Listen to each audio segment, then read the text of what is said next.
kisah-kisah Islami yang ada dalam Al-Quran, yaitu kisah Nabi Yakub alaihissalam dan teladannya. Ada banyak keteladanan yang bisa kita ambil sebagai pelajaran dari biografi atau kisah Nabi Yakub alaihissalam. Di antaranya dua hal ini yang menjadi penekanan kita pada kesempatan ini, yaitu menjaga kerukunan dalam keluarga serta kesabaran yang dimiliki oleh Nabi Yakub alaihissalam. Nah, jemaah sekalian, beliau adalah Yakub ibnu Ishak ibnu Ibrahim.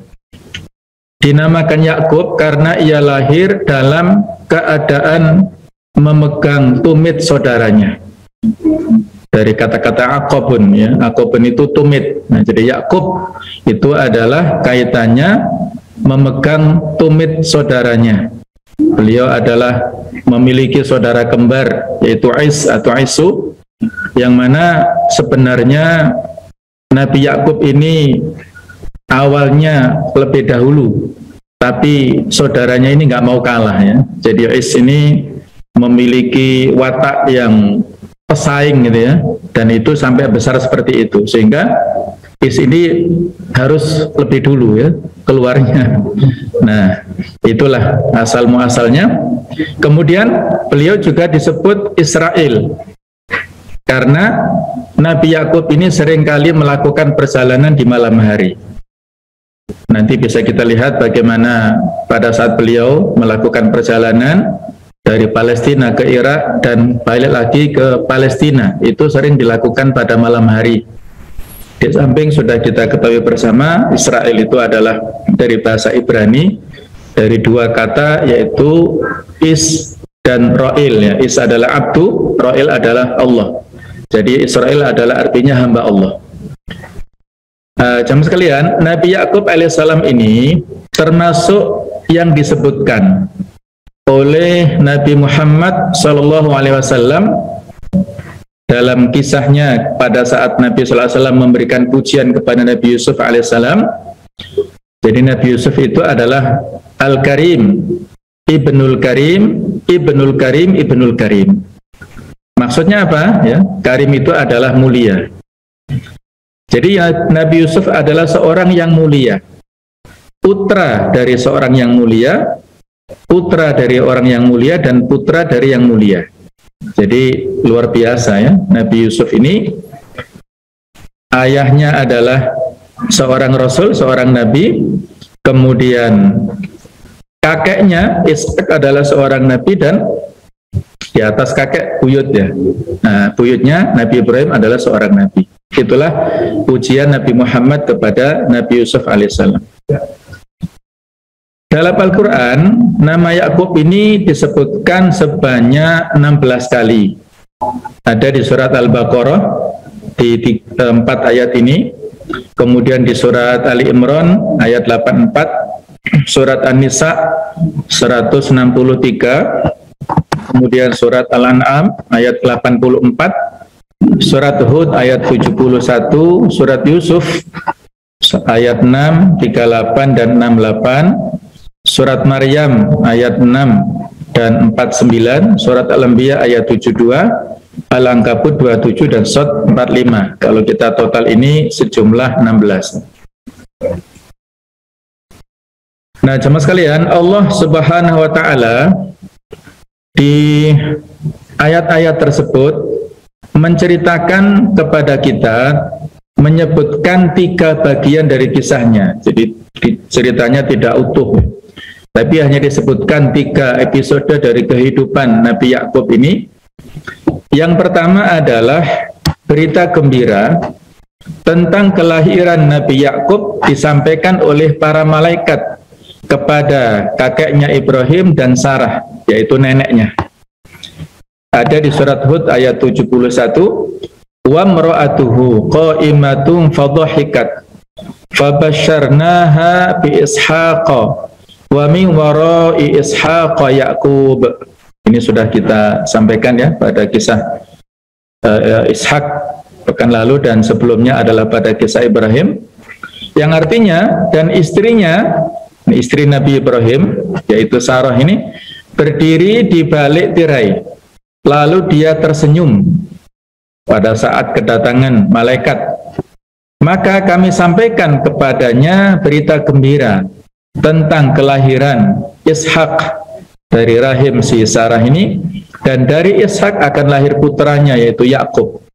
Jadi sudah ditentukan, sudah diberitakan, walaupun belum terjadi, tapi ini adalah merupakan nubuat ataupun berita, ya, prediksi kenabian yang itu adalah akan terjadi pada waktu-waktu akan datang. Yang kedua, bahwasanya Allah Ta'ala menyebutkan kisah Nabi Yakub ini pada saat setelah itu tanpa mengisyaratkan namanya. Berada di rangkaian kisahnya Nabi Yusuf alaihissalam. Nanti sesudah ini adalah kisah Nabi Yusuf. Nah, di sela-sela itu ada kisah tentang Yakub ini, bagaimana kesabarannya. Di surat Yusuf ayat 18 Allah berfirman, waja'u ala qamisihi bitamin kadhib qala bal sawwalat lakum anfusukum amra fasabrun jamil wallahul musta'anu ala ma tasifun. Saudara-saudaranya Nabi Yusuf ini, mereka datang membawa baju gamisnya yang berlumuran darah dengan darah palsu. Jadi seolah-olah dikatakan, ya, Nabi Yusuf itu dimakan oleh serigala di hutan, padahal dimasukkan ke sumur. Itulah makar di budaya yang dilakukan oleh saudara-saudaranya Nabi Yusuf. Qala, Nabi Yakub berkata, jadi kata-kata nama Yakub tidak disebutkan, hanya disebutkan orang ketiga tunggal saja. Tapi yang dimaksud adalah Nabi Yakub di sini. Bal sawwalat lakum anfusukum amra. Sebenarnya dirimu sendirilah yang memandang baik perbuatan yang buruk itu. Jadi sebenarnya Nabi Yakub sudah mengetahui tipu daya, strategi, makar yang dilakukan oleh saudara-saudaranya. Tapi beliau bersabar, ya. Fasabrun jamil. Fa'asbiru sabran jamila. Jadi kesabaran yang baik itulah kesabaranku. Wallahul musta'anu ala ma tasifun, dan Allah sajalah yang dimohon pertolongannya terhadap apa yang kamu ceritakan. Jadi semuanya dikembalikan. Allahul musta'an, Allah adalah sebagai tempat untuk dimintai pertolongan satu-satunya. Sebagaimana yang kita bacakan di Al-Fatihah, iyyaka na'budu wa iyyaka nasta'in. Al-musta'anu, tempat untuk kita minta pertolongan hanya Allah. Isti'anah itu hanya boleh kita tujukan kepada Allah Ta'ala saja. Ini kisah tentang isyarat Allah Ta'ala kepada Nabi Yakub alaihissalam. Kemudian yang ketiga, Allah nantinya juga menyebutkan wasiatnya saat ia mau meninggal. Ini sudah kita singgung pada saat kisah Nabi Ishak pekan lalu, ya. Jadi surat Al-Baqarah ayat 133, Am kuntum syuhada'a idh hadara Ya'qub al-maut idh qala li banihi ma ta'buduna min ba'di qalu na'budu ilahaka wa ilaha abaika Ibrahim wa Ismail wa Ishaq ilahu wahida wa nahnu lahu muslimun. Apakah kamu menjadi saksi saat maut akan menjemput Yakub ketika dia berkata kepada anak-anaknya, apa yang kamu sembah sepeninggalku? Mereka menjawab, kami akan menyembah Tuhanmu dan Tuhan nenek moyang kamu, yaitu Ibrahim, Ismail dan Ishak, yaitu Tuhan yang Maha Esa, dan kami hanya berserah diri kepadanya. Ini menunjukkan keberhasilan pendidikan anak-anak yang dilakukan oleh Nabi Yakub, tarbiyatul aulad Nabi Yakub kepada putra-putranya yang berjumlah 12 itu, yang sebelumnya mereka adalah putra-putra, ya, selain Nabi Yusuf dan Bunyamin, saudaranya itu 10 saudaranya ini melakukan tipu daya tadi, artinya mereka adalah putra-putra yang nakal. Tapi pada akhir hayat Nabi Yakub ini mereka betul-betul memiliki akidah yang kuat.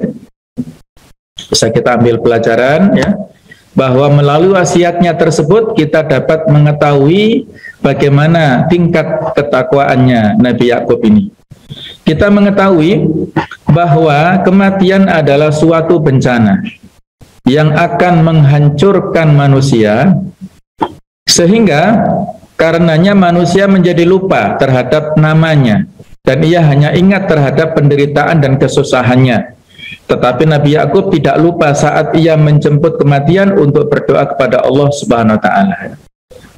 Pada saat sakaratul maut itu saat-saat yang sangat menentukan. Banyak riwayat yang menyebutkan bahwasanya saat itu ketika orang bisa mengatakan ya tetap dalam keimanannya, bahkan dalam hadis dikatakan man kana akhiru kalamihi la ilaha illallah dakhulal jannah, itu saking kritisnya suasana pada saat sakaratul maut ya. Tapi walau demikian si Nabi Yakub ini masih betul-betul ya menginginkan bagaimana generasi selanjutnya, apakah mereka terus ya beriman ataukah tidak, itu dikawal terus ya, dievaluasi dan dipastikan keamanan mereka masa depannya itu.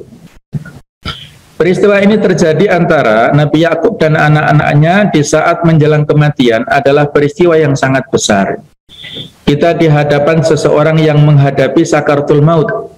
Apakah masalah yang menyibukkan pikirannya di saat sakaratul maut?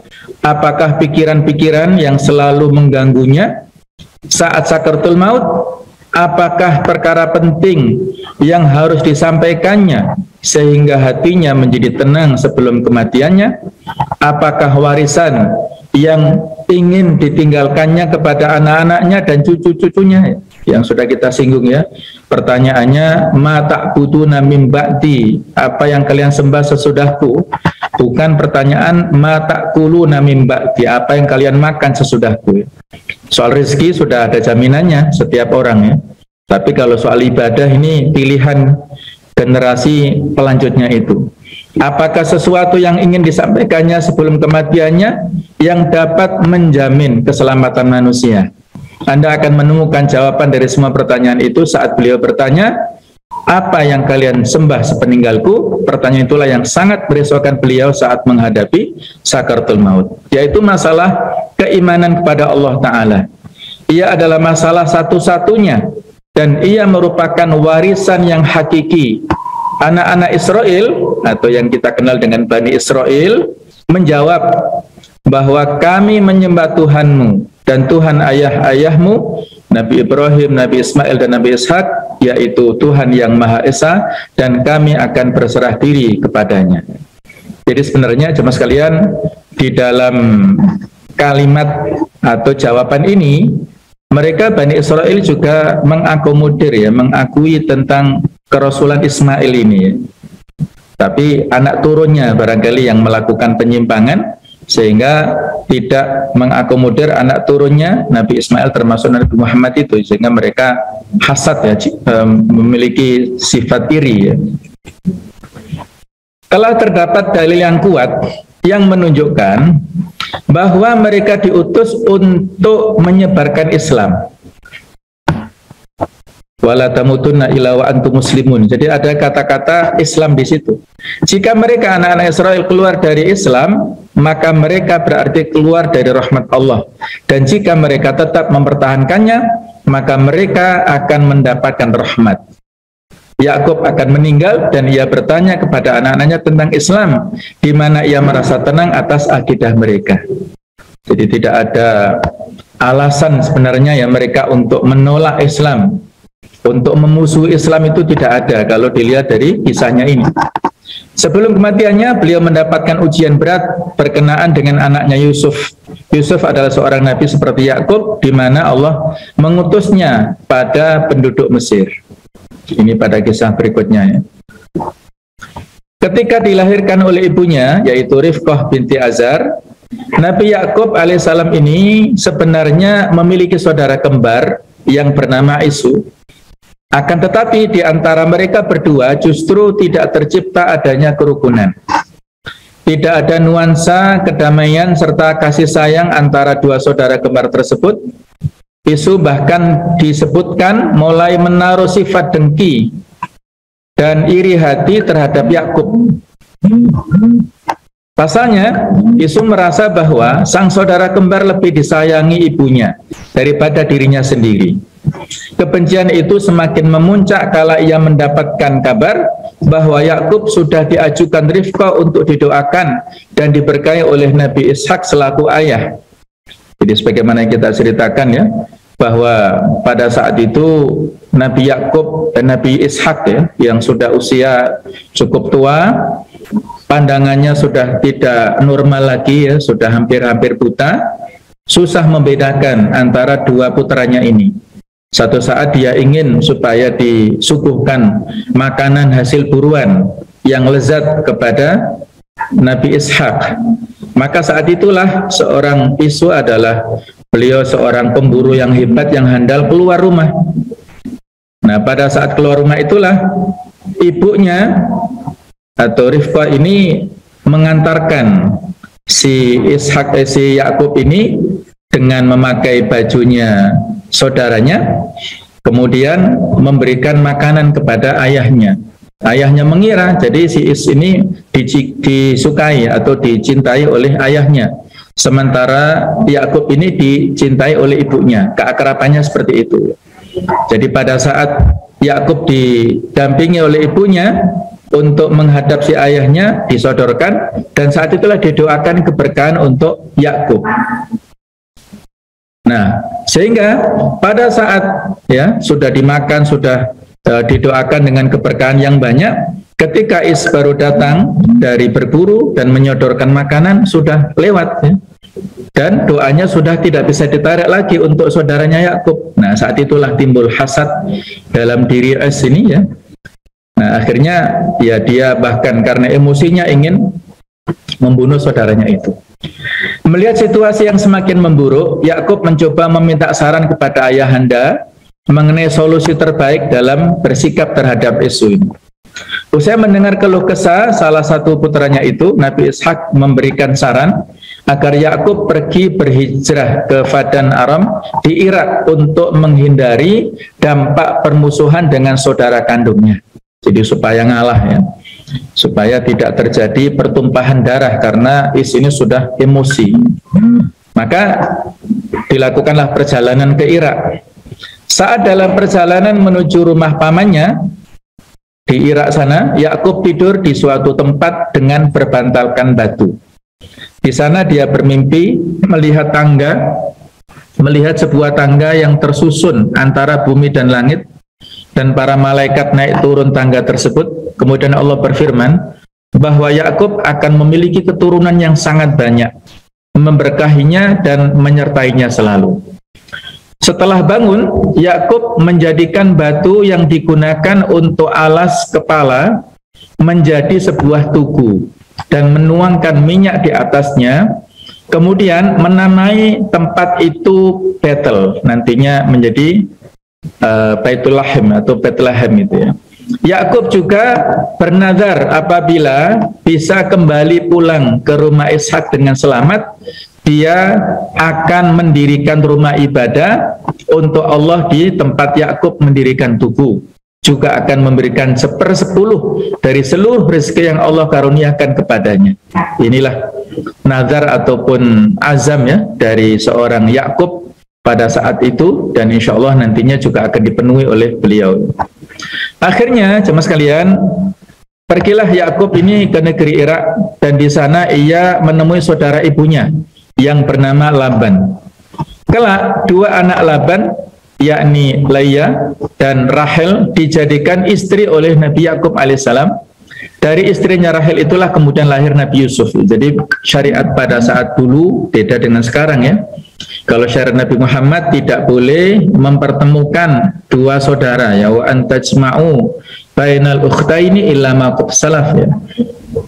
Jadi seorang putri dan mbaknya atau adiknya tidak bisa dinikahi bersama-sama. Tapi pada saat dulu belum ada syariat seperti ini ya. Jadi syariat dulu direvisi oleh yang sekarang ini. Sebagai seorang ayah yang baik, keteladanan yang juga bisa diambil hikmahnya dari kisah Nabi Yakub alaihissalam diantaranya adalah ia mendidik anak-anaknya dengan pendidikan yang bagus. Selain itu, ia juga memberikan nasihat dan menyelesaikan masalah mereka dengan bijak. Solusi-solusi yang diberikan itu adalah solusi yang bijak. Nah, di Mesopotamia, yaitu di Irak, Yakub kemudian sampai dan tinggal di rumah Laban ini yang berada di Haran. Laban memiliki 2 putri yang sulung bernama Leah dan yang bungsu bernama Rahel. Yakub melamar Rahel dan Laban menerima pinangan. Diingat-ingat ya nama-namanya. Rahel ini putri keduanya. Jadi yang dipinang oleh Yakub itu putri kedua si Laban ini, yaitu namanya Rahel, dan itu adalah ibu dari Nabi Yusuf. Ya. Menerima pinangan tersebut dengan syarat Yakub mau bekerja menjadi penggembalanya selama 7 tahun. Jadi harus ngawulo dulu ya, harus bekerja selama 7 tahun, tidak digaji ya. Jadi harus mengabdikan pada si Laban ini, menggembala selama 7 tahun.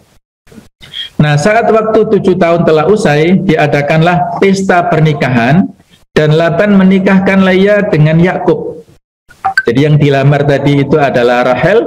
Ternyata yang dinikahkan adalah mbaknya ini. Nah, di pagi harinya barulah Yakub tersadar kalau dia tidak dinikahkan dengan Rahel tapi dengan Leah.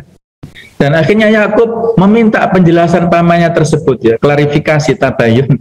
Kok yang dikasih adalah mbaknya bukan adiknya. Maka Laban mengatakan, kalau menikahkan anak yang muda padahal yang tua belum menikah bukanlah tradisi di tempat tersebut ya. Jadi rupanya dari dulu sudah ada ya, mbaknya harus dulu ya, nah, adiknya nggak boleh nyusul atau nggak boleh mendahului. Laban kemudian melanjutkan bahwa dia akan menikahkan Rahel dengan Yakub jika dia bersedia bekerja lagi untuknya 7 tahun lagi. Nah, jadi 14 tahun ya. Nah, seolah-olah jadi maharnya lah itu. Jadi harus kerja lagi. Nah, Yakub menyanggupi dan akhirnya Rahel juga menjadi istri Yakub setelah 7 tahun berikutnya. Laban juga memberikan seorang budak perempuan bernama Zilpa sebagai pelayan Leah dan Bilha sebagai pelayan Rahel. Jadi rupanya Laban ini juga seorang kaya raya di sana ya. Nah, jamaah sekalian, Yakub lebih mencintai Rahel dari Leah. Tetapi Rahel mandul. Jadi soal hati lah ya. Hati ini nggak bisa dipaksa. Walaupun ini poligami harus adil, tapi rupanya Yakub ini lebih cinta kepada Rahel daripada Leah. Namun faktanya Rahel mandul saat itu ya, belum ada tanda-tanda kesuburan.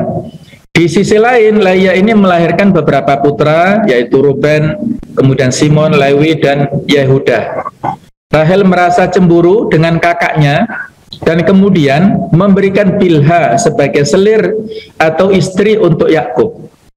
Jadi budaknya tadi disuruh ya untuk memperistri ya, dinikahi sekalian. Tradisi seorang wanita memberikan budak perempuannya untuk dijadikan selir suaminya dapat disamakan dengan praktek ibu pengganti pada masa modern. Nah, saat budak tersebut melahirkan, maka anaknya juga akan dianggap secara hukum sebagai anak sang nyonya. Bilha kemudian melahirkan 2 orang putra yang bernama Dan dan Naftali.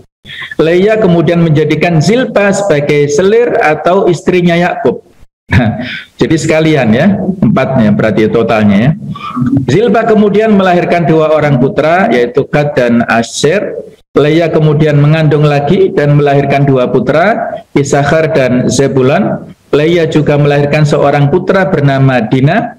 Setelahnya barulah Rahel dapat hamil sendiri dan lahirlah seorang putra yang diberi nama Nabi Yusuf alaihissalam. Nah, itu dari Rahel ya. Termasuk Benyamin nanti dari Rahel juga. Keberadaan Yakub menjadikan harta keluarga Laban diberkahi Allah Ta'ala sehingga hartanya menjadi berkembang pesat. Saat Yakub berencana kembali ke Palestina, Laban sebenarnya enggan melepaskannya. Yakub meminta upah dari pekerjaannya selama ini, yakni kambing domba yang hitam, berbintik-bintik dan belang-belang dari hewan ternak Laban. Laban menyetujuinya. Tetapi anak-anak Laban kemudian mengambil hewan-hewan ternak dengan ciri-ciri seperti itu dan membawanya pergi sejauh perjalanan 3 hari. Sedangkan hewan ternak yang tersisa dibiarkan dipelihara oleh Yakub. Jadi rupanya ada hasadnya ya dari anak-anaknya ini. Kemudian Yakub memotong dahan-dahan pohon muda dan mengupas sebagian kulitnya sehingga di dahan-dahan tersebut terbentuk pola belang-belang. Dahan-dahan itu kemudian diletakkan di tempat-tempat minum ternak tersebut karena mereka suka kawin saat hendak minum. Jika ternak-ternak itu kawin di depan dahan itu, maka anaknya juga akan menjadi belang-belang. Yakub meletakkan dahan-dahan itu hanya di depan hewan ternak yang kuat. Jadi hewan yang lahir berpintik atau berbelang dalam keadaan kuat. Dan semuanya menjadi milik Yakub, sedangkan yang lemah tetap menjadi milik Laban. Peristiwa ini adalah mukjizat yang dimiliki oleh Nabi Yakub alaihissalam. Akhirnya episode berikutnya adalah kembali ke Palestina. Nabi Yakub kembali ke Palestina bersama istri-istri dan anak-anaknya, para budak dan hewan-hewan ternak. Yakub mengutus seseorang terlebih dahulu untuk menemui Esau. Tetapi saat kembali, utusan tersebut menyatakan bahwa Esau sedang dalam perjalanan menemui Yakub, diiringi 400 orang. Wah, ini mau apa ini ya? Apakah mau perang atau mau balas dendam apa ya? Merasa takut, Yakub kemudian membagi kafilahnya menjadi 2 rombongan, agar bila yang satu diserang, yang lain dapat selamat. Nah, jemaah sekalian, satu malam Nabi Yakub ini menyeberangkan kafilahnya melewati sungai Yabok atau diidentifikasikan dengan sungai Zarqa, meninggalkan Yakub seorang diri. Kemudian Yakub bergulat dengan seorang laki-laki tak dikenal, dan laki-laki itu memukul sendi pangkal paha Yakub. Setelahnya laki-laki itu menanyakan nama Yakub dan Nabi Yakub menjawabnya. Laki-laki itu melanjutkan bahwa nama Yakub sekarang adalah Israel. Itulah sebabnya keturunan Yakub kemudian disebut dengan Bani Israel. Yakub balik menanyakan nama laki-laki tersebut, tetapi dia tidak menjawab dan pergi. Yakub kemudian tersadar bahwa lelaki itu sebenarnya adalah malaikat yang diutus Allah Ta'ala. Allah alam apa maksudnya, tapi bukan dalam rangka menyakiti ya, mungkin dalam rangka untuk memberi ya latihan lah kepada Yakub ya. Allahu alam. Nah, setelah kafilah Yakub melanjutkan perjalanan, mereka kemudian bertemu rombongan Esau ini. Yakub kemudian bersujud sebagai bentuk penghormatan, dan Esau kemudian memeluk Yakub dan mereka saling bertangisan. Nah, happy ending ternyata ya. Jadi yang namanya saudara ya, saudara, walaupun mungkin sebelumnya ada permusuhan, tapi ternyata ketika Nabi Yakub saat itu merendahkan dirinya ya di hadapan saudaranya, maka bisa dimaafkan. Para istri selir dan anak-anak Yakub juga ikut memberikan sujud penghormatan kepada ya berarti kepada saudara iparnya ini ya. Yakub kemudian memberikan sebagian hewan ternaknya pada Esau sebagai hadiah. Awalnya Esau menolak, tetapi kemudian menerima setelah didesak Yakub berulang kali. Esau menawarkan untuk menemani kafilah Yakub untuk diantar sana ke Palestina ya, tetapi Yakub menolak tawaran tersebut karena anak-anaknya masih kecil dan ada hewan-hewan ternaknya yang masih menyusu sehingga mereka tidak bisa berjalan tergesa-gesa. Rombongan Esau dan Yakub kemudian berpisah. Yakub kemudian membeli tanah di Sichem, sudah masuk kawasan Palestina dan mendirikan kemah-kemahnya di sana. Dan pada tahap berikutnya cerita di Palestina, Dina yang dalam perjalanan mengunjungi para perempuan di daerah tersebut kemudian diculik oleh Sichem ini. Ini namanya sama dengan nama kota dan diperkosa. Sichem kemudian justru jatuh cinta dengan Dina dan ingin menikahinya. Maka sang ayah Sichem yang merupakan pemimpin kawasan tersebut, yaitu Hemor, mengunjunginya Yakub dan merundingkan kemungkinan keluarga mereka untuk berbesanan. Namun anak-anak Yakub yang lain merasa sakit hati dengan perlakuan mereka pada Dina, tetapi kemudian mereka memberi syarat agar keluarga Hemor untuk berkhitan supaya Dina bisa dinikahkan dengan Sichem ini. Dan berkhitan adalah tanda seseorang masuk dalam agama Ibrahim saat itu. Immer sepakat dan dia menyuruh laki-laki dari keluarganya dan penduduk kota untuk berkhitan. Saat rasa sakit berkhitan masih terasa di antara penduduk, Simon dan Lewi datang dan membunuh mereka semua. Termasuk di antaranya adalah Sichem dan Hemer, mengambil harta mereka dan membawa Dina pulang. Ya. Jadi rupanya dengan kekerasan. Ya. Setelahnya Allah memerintahkan kafilah Yakub ke Betel atau ke Baitul Maqdis ya untuk tinggal di sana. Di Betel Allah kembali berfirman padanya dan menjanjikan bahwa akan lahir raja-raja dari keturunannya dan negeri Palestina akan menjadi miliknya. Yakub kemudian mendirikan tugu di tempat tersebut, menyembelih hewan untuk kurban dan menuangkan minyak di atasnya. Beberapa tempat yang diidentifikasikan sebagai Betel adalah Baitin atau Al-Birah atau Baitul Maqdis atau Yerusalem yang sekarang menjadi pusat perhatian dunia karena ada orang-orang Yahudi yang ingin merebut di sana. Setelah itu mereka melanjutkan perjalanan ke Hebron, yaitu rumah Ishak. Di tengah perjalanan Rahel melahirkan seorang anak laki-laki yang kemudian dinamai Benyamin. Ya, jadi Benyamin ini adalah saudara seayah dan seibu dengan Nabi Yusuf. Nah, sementara yang 10 yang lain kan beda ya, beda ibu, sehingga ada hasad yang ada pada episode berikutnya itu ya. Namun persalinan tersebut sangat sulit dan Rahel kemudian meninggal dunia. Dia dikuburkan di daerah dekat Baitul Laham atau Baitul Maqdis tadi. Setelahnya kafilah Yakub tiba di Hebron di kediaman Ishak dan Ishak meninggal pada usia 180 tahun. Kemudian Yakub dan Esau memakamkan ayah mereka di gua Makpela yang juga menjadi makam dari Ibrahim, Sarah dan Ribka. Yakub dan Esau diperkirakan berusia sekitar 120 tahun saat itu. Jadi masih lebih muda pada saat meninggalnya daripada Nabi Ibrahim. Nah, teman sekalian, wasiat yang diberikan oleh Nabi Yakub kepada putra-putranya di samping yang diabadikan oleh Al-Quran Al-Baqarah 133 tadi, juga Nabi Yakub memberikan wasiat di dalam Alkitab terkait peran dari keturunan anak-anaknya di masa mendatang. Seperti keturunan Yehuda akan mewarisi tongkat kerajaan, keturunan Zebulon akan tinggal di tepi laut dan menjadi pangkalan kapal, keturunan Asyir akan memiliki makanan mewah berlimpah dan akan memberikan santapan raja-raja, dan keturunan Naftali akan dikaruniai anak-anak yang indah. Jadi rupanya tadi ya, kalau di Al-Quran itu dikisahkan bagaimana kekhawatiran Nabi Yakub kepada putra-putranya terkait dengan akidahnya, tapi kalau di sini di Alkitab disebutkan tentang job masing-masing ya, diberikan bekal-bekal duniawi. Jadi ini tidak kita pertentangkan ya, karena memang Nabi Yakub ini di samping beliau adalah seorang yang memiliki ketakwaan yang tinggi, akhlak yang baik, kesabaran yang luar biasa, juga pada saat yang sama punya harta yang banyak yang didapatkan dari Irak tadi ya. Jadi tidak heran kalau pada akhirnya mendapatkan harta yang berlimpah seperti ini dan dibagi-bagi ke putra-putranya. Nah, akhirnya Nabi Yakub ini wafat ya pada usia 147 tahun. Jenazahnya kemudian dirempah-rempahi selama 40 hari dan bangsa Mesir bergabung selama 70 hari. Jadi beliau menyusul lah ya. Nabi Yusuf kan akhirnya menjadi Raja Mesir. Nah, kemudian Nabi Yakub diminta untuk ke sana dan rupanya meninggalnya di sana.